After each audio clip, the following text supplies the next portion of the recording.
So anxiety. Anxiety is not very good. Anxiety is pretty horrible. One of the things here is sleeping.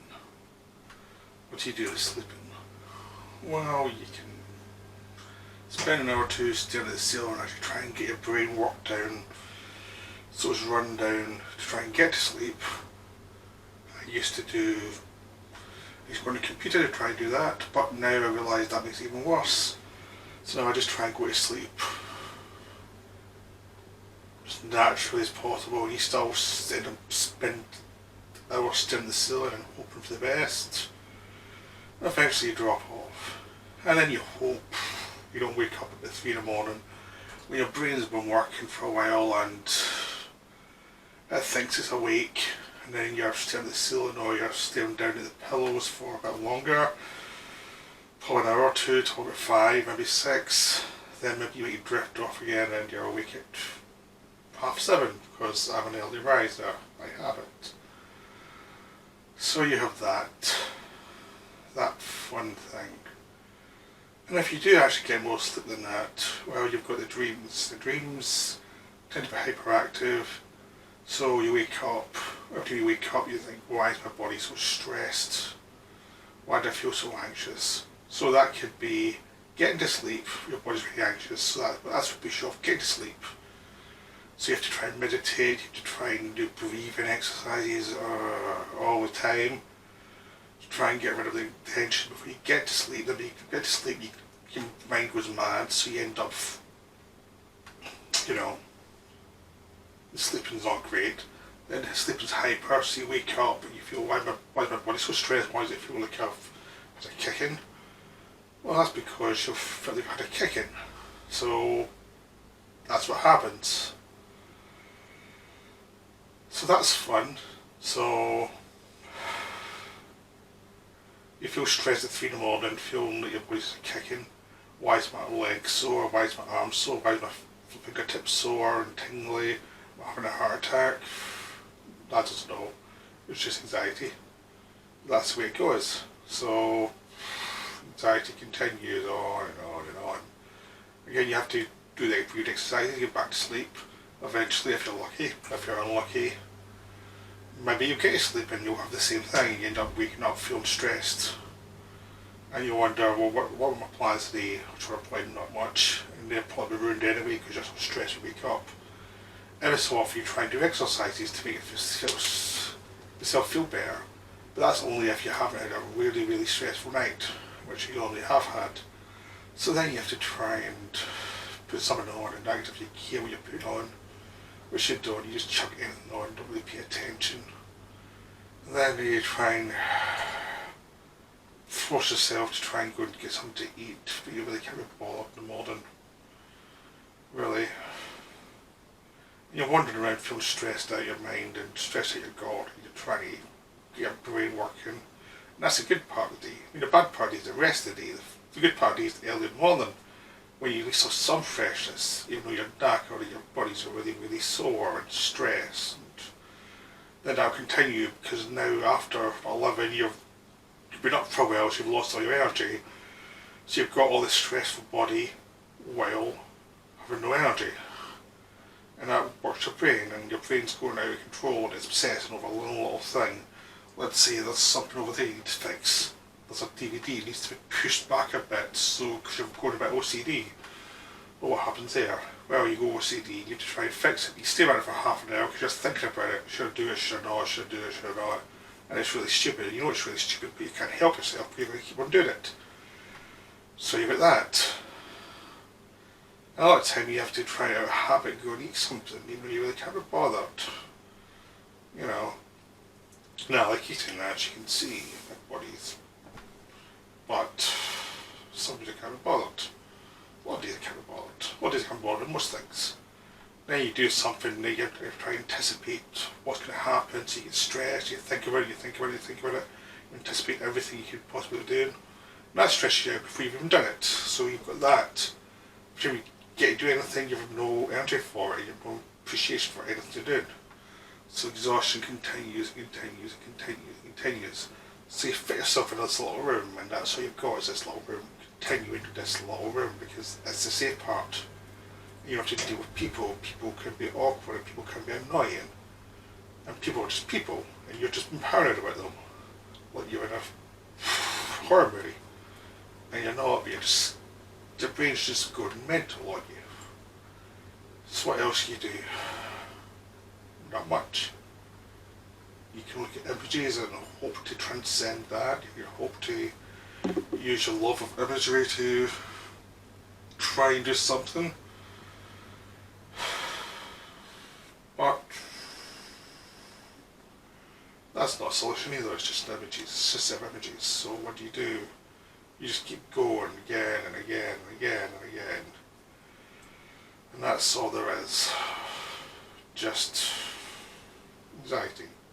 And more anxiety, and more and more and more and more.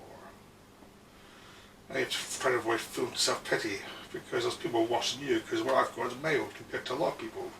Some people are suicidal, some people are just crazy and just anxious. Sometimes depressed, but mainly anxious. Anxious, why I'm anxious? Well, it's irrational, so you don't know why you're anxious, you're trying to take away everything that made you anxious.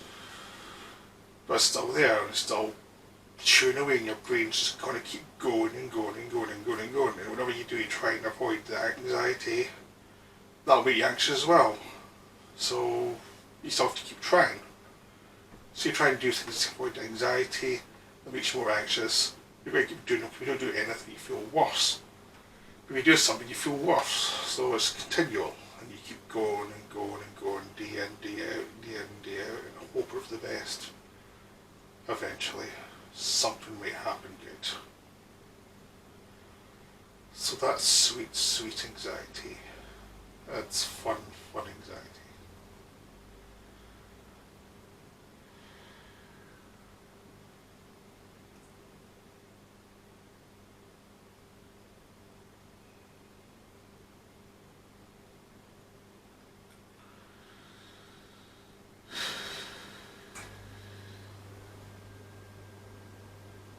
The problem with day-to-day anxiety is you've got anxiety. Really. It's the same thing day in, day out. Every same day, the same. Every little moment's the same. Every little thing. So you can catch certain things. Like, okay, I was okay today, which means there's a good chance I've built enough stress that'll build my body so that tomorrow I won't feel so good. That's really what it is. It's like playing the odds of I felt good today, I'll feel bad tomorrow. Or I feel bad today, I'll probably feel worse tomorrow. I'll try and meditate. I'll try and exercise. Maybe it'll work, maybe it won't work. I don't know. I mean, it's hard to tell.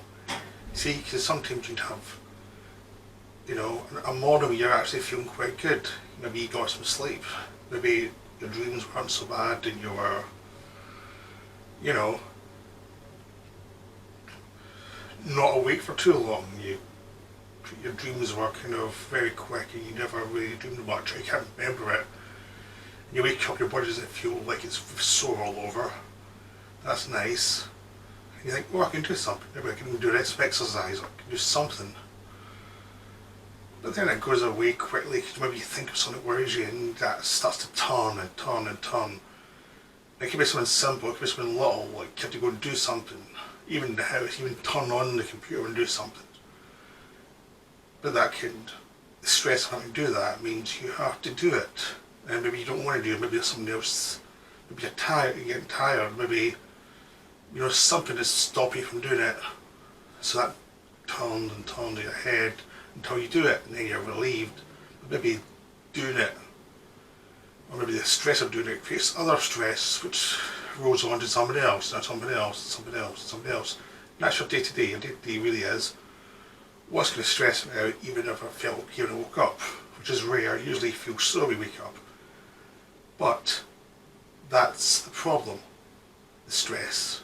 The stress is always there, it's always building, it's like an animal, it's in your head all the time, grinding away, so you can be watching someone to relax, and some little thought gets in your brain and it grinds away. So you're just no longer watching what you're watching. You're just, your eyes are glazed over it. You're thinking, and it's continuous. It's all the time. You're always going and going and going, and it's horrific. And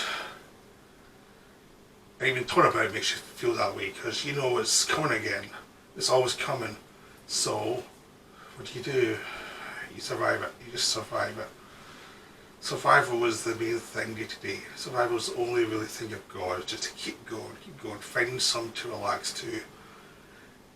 And when you find something to relax to, it's not something that will clear your body of stress, it's something that will keep the stress at bay, really. It's just keeping it at bay, slightly at bay, so you're not sore all the time. So you take the pills your doctor gives you. I'm sure they help, but they're just background stuff now, so you take them. You don't take, if you forget to take anything, you feel in your body. So at this point it just becomes, that's something you need to survive. It's not helping you, it's just hindering the effects of what you're doing in your head. So I just take it something now and just so I know I've taken them. But you don't, it's just to keep you as even as possible. It doesn't really help you. What will really help you is to try and work out what's the matter with your brain. Because your brain is random, there's no real point to it because you get stressed out with something logical, you get stressed out with something illogical, so you know it's illogical, and that's the worst one. It's a grind of something's wrong, it's stupid, something's wrong. It's really stupid, but I have to keep thinking about it, That's the problem. That. And it's always something dumb. The dumb ones are the worst because you can't not think about them. And even though you know it's the wrong thing to be thinking about, something that might worry, something someone said that you get upset about, even though you shouldn't be upset about, because you're misrepresenting your head. And a lot of times because you've got a lot of anger below the surface, which is something you have to try and get ahead of. But you can't because you're not quite sure what's causing the anger. But you know it's there, so it's a good way to get the anger out. But getting anger out means you're actually making it worse because you're not really getting it out, you're just punishing your body with anger and making it worse. It's not going anywhere, it's just going to your body and making it worse and worse, making you sore. You get angry at yourself for falling for the stupid trap of being angry with someone who's stupid in the first place. And that keeps you going day after day after day. And that's what always gets you. And then you have to go to doctors, then you have to go to whatever you have to do in life to try and survive. They're just this blood in the background you have to deal with, but it's not really what you're focused on, it's just something you have to try and deal with. The frustration doing that, it frustrates you as well, and that's something that keeps it focused on your brain and it makes you worse because you're thinking that too. There's all this stupid stuff and it keeps going and going and going. There's a wheel that keeps turning. And why are you doing it? What's the problem? What are you trying to get your system? You don't really know because it is anger. The way I love is self-pity. I mean, it's always self-pity. You can always think everything you're thinking of is justified, everything you're thinking of you have a right to be angry about, but sometimes it's not. Sometimes you're just stupid and your brain's hurting you intentionally because you hate yourself in some way because of the mistakes you made, for the things you haven't done in your life and all of that. And that comes in as well, and that causes you to get angry at silly things and you focus and you hurt people you love because you're angry, you're furious, and just wait for them to say something to annoy you so you can really explode at them. That makes you so, because you feel guilty. You have to apologise to them because you feel guilty. They know what's going on, but you feel guilty. And if you have to go out, it's even worse because then you're thinking of, oh God, I have to go out. What am I going to do when I go out? And you think about what could happen when you go out, and it's horrifying. And so you stay in and you get these same thoughts, and it's not very healthy because you know the stupid stuff. Most of the day is stupid. Because you're not going out, so you're not seeing anyone new, you're not creating new memories, new relationships. You're just focus was right there in your head, and that's not healthy. So what do? It's just the day-to-day of anger and frustration and rage. So you have to try and find your way out of that. And that's a hard place to be in. And the worst thing is, it's probably your own fault, and it's been building for years. It's things you never notice, things you say, I'll go over, and they build and build and build for years, and by the time you realise, it's the problem's got too big for you, and you're trapped, and you know it's going to take a while to actually get through all those problems, and you try to work out what the problems actually are, what's causing these issues. And just one of the things that causes these issues is you don't feel comfortable in this world, because this world's pretty horrible at times, and most of the jobs you can do you hate, and your brain won't accept you doing them because your brain's just want something more from life, and it becomes this mechanism of anger which comes back at yourself because it's your fault, it's no one else's fault, it's your fault. So that's your viewpoint, and that becomes the problem day to day, as a lot becomes your fault, and that's what makes it hard to move on, because you just assume it's your fault. And it is anxiety, and more anxiety, and more.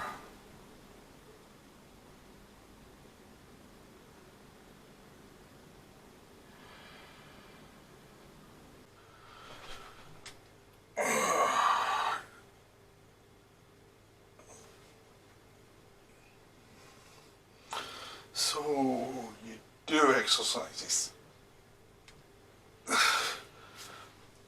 Not very good ones. The idea is to try and stay fit.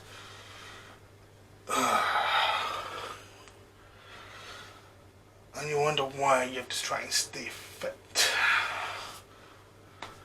What's the point? What is the point?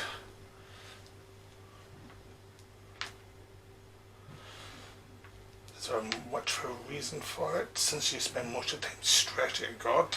Is there a proper reason? Is there any real reason other than habit, which becomes habit? Now, your family members quite like the idea of you doing exercises or meditating. I prefer meditating than exercises. Meditating is fun. I like breathing slowly, and you feel all the bad gases come out of your gut. That's good. But the rest of the time, it's exercises. And I like meditating where you just close your eyes and breathe, and you start to relax a little bit. You're not thinking about anything until you think of something and you wish you hadn't thought about that. But then you start to breathe again and it flows away. If only that could happen in real life. Outside of meditation. Because outside of meditation, when you think of somebody, it goes. But when you're in meditation, it's nice. I can meditate anywhere now. In a car or anywhere. I'm pretty good at meditating anywhere now. It's just an attitude. And even just stretching, trying to do something, trying to allow my body to exercise a little bit. Not much, just a little bit. Just something to make you feel you're doing something that will keep the body working for a while. But you forget most days. Basically, I eat twice a week. I feel good, because usually if you've had a bad night, you don't want to do it. If you've been stressed, your body feels like it's been hammered, you won't do it. If you haven't slept much, you won't do it. If you just feel off, you probably won't do it. So you're relying on your brain to let you do it twice a week, and then when you do it, you feel good because you've done it. And you're actually feeling as if you actually got something done. But it doesn't last very long. The high of that, and then you're back to feeling rubbish. Sometimes you do push-ups, sometimes you stretch, you do this, better than that. You stretch your back muscles, you try and get on your stomach and do this, and stretch your back and do cat poses and all that stuff. You try and do everything to get your brain working, because it's really, the idea is your body's working, your brain works better. It kind of works, but you usually feel too depressed to do it half the time. And you think after you've done it you'll feel good all day, and you don't. Again, like meditation, you get an hour. You're thinking, oh, I'm feeling good, I'll be good today. And then something happens, and you get stressed, and it's and it doesn't work. It's not a quick fix solution. The idea is you keep doing it, and you slowly get better. Slowly, you improve.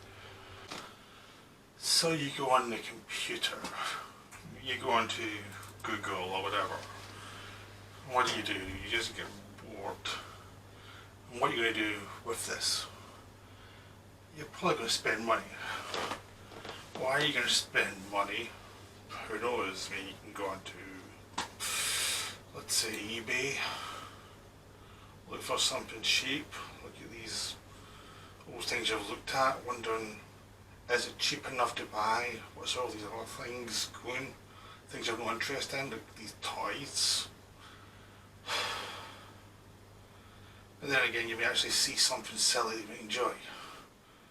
But usually not. It's usually, you know, these cheap DVDs of things that will give you a little buzz, a little hit. And why is that the case? Because these are the things that interest you. That's your justification. You don't buy what doesn't interest you. If you buy what interests you, that gives you the buzz. That makes you feel you're doing something right in your life. It makes everything feel right. Unfortunately, you don't get a buzz every week or every day you do it. You get the buzz, the constant buzz of, I need this, I need this, I need something. What do you really need? Don't really need any of this. This is just objects, the objects that interest you, the things that fascinate you. You can get this obscure movie, that obscure movie, because I'm a movie guy. It's this obscure thing, that obscure thing. Something's obscure, something is unique. If I get that, I'll feel happier. Or okay, I'll get that and that and that, and I can get them all the same postage. Well, that's great. Then you go and do it again next day and next day. And why are you doing it? Yeah, you get stuff that interests you. Yeah, you're filling your life with stuff to actually keep interested. I mean, keep interested is really important. I mean, it's the thing that will drive you from going nuts just thinking about silly things all day. You know, or you can meditate, try and say, oh, I'm better than this, I can do stuff, I can be calmer, I don't need to buy anything. But then, you know, you go back to your brain going on and on and on. So even after you meditate, only meditate for so long, 10, 15 minutes, that's it. And then for a while you feel good. Then for a while you feel like things are going well for you, things are going right, everything's wonderful. What's great about everything? But the problem is, it goes away, it fades. And we're talking an hour at most before it fades. And you've got agitation. Agitation's building on again, but agitation is just constantly at you. Maybe it's even a few hours, maybe a few hours out there, and then it's like, I need something else, I need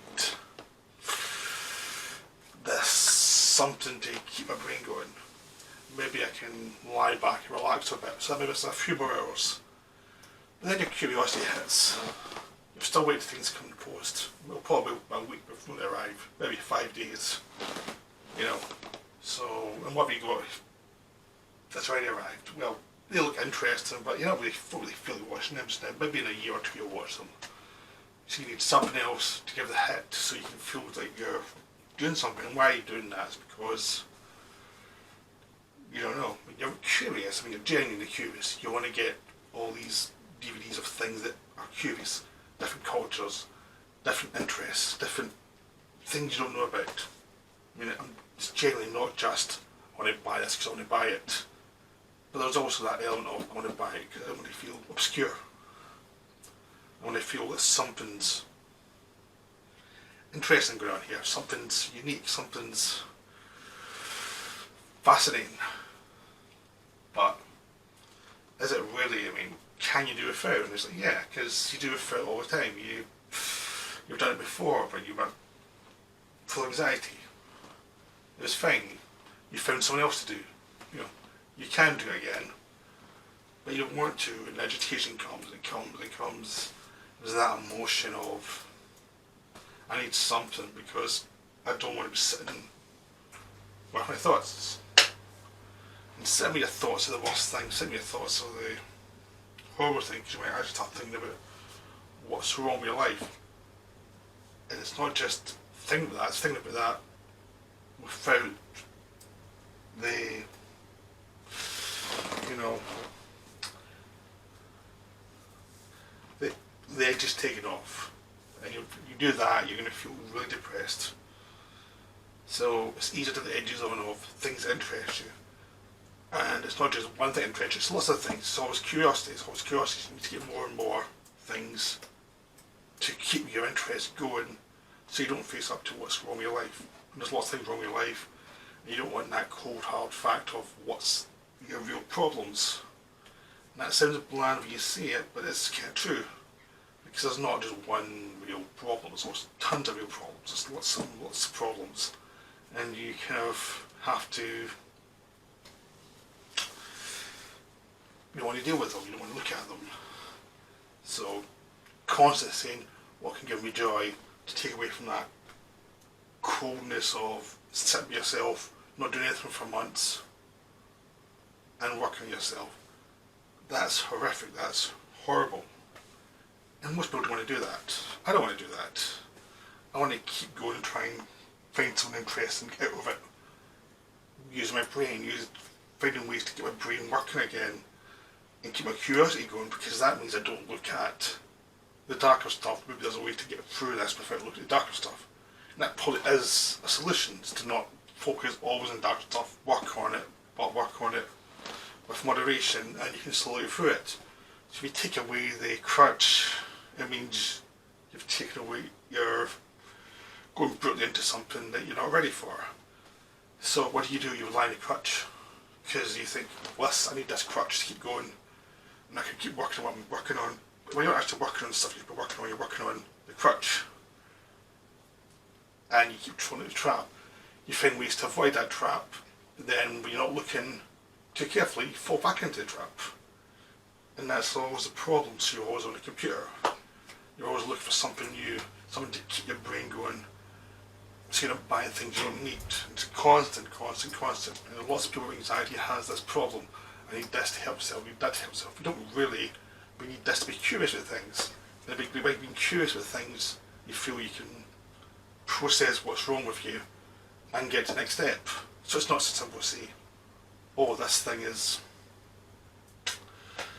the solution. It's not the solution, but it's part of the solution, but you're abusing it horribly. Which always brings you back to, this could be the solution. So you never get better unless you're very careful. And once you go too far, you have to realise, I have to start being very careful. Which is a process I'm at just now. Trying to be very careful. And failing sometimes, doing well other times. But at least if you know that's the process, that's the grind you've been in, then you've a chance of getting somewhere. But you'd see the grind, get into and fall for it, and think you've seen it, not realising you've stopped fooling yourself, because you can't fool yourself all the time. So it's a case of slowly grinding back to the right balance, so your curiosity is still sated, which will help you work on what's the problem, but you don't use a clutch as another part of the problem. Going out is the worst. It really is. If you look here, you see the images of people where you can go out to, what's available. There's a lot of stuff available, but it's not available. What it is there, but your mind won't let you go there because you really need to go do something else, which is stay at home, which is not the best thing to be, really isn't. You see, the problem is, what you see here are images. Images are just images. They're not... They're images of things you can go to, things you can do. But when you see that, you think, okay, how do I respond here? Where do I go? What's the problem here? What are the things that will cause me problems going there? What will cause me anxiety? What will cause me real problems here? What is this possible solutions? How do you get there? You know, how you get there is, I don't know. You see, when you're told you need to go somewhere, let's say a doctor's appointment, even though it's only like 5 minutes, it doesn't take long to do the doctor's appointment. You're thinking about, how do I get to the doctors? What do I do? There's people there. I'm going to be anxious. So you're going to be anxious all day the day before. And if it's something where you haven't been before, you're going to be anxious 3 weeks before. Or as soon as you hear about it, and it's going to be, how do I explain this? Why do I do this? How do I do this? And you're planning, you're writing stuff down, and you're thinking how to get through this as quickly as possible, as painlessly as possible for any simple interaction. Which means it's just images. So all it is just images in your head.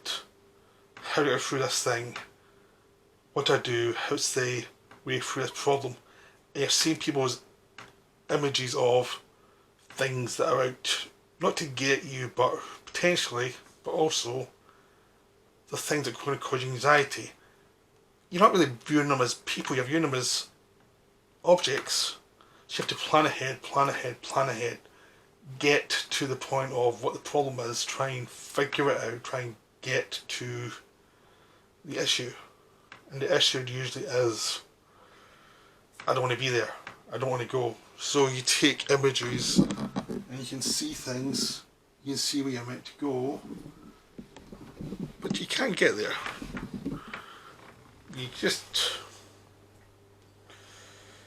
It becomes a real problem because you're just seeing these things, that places you have to go, and going out causes over planning but anxiety, and usually you end up not going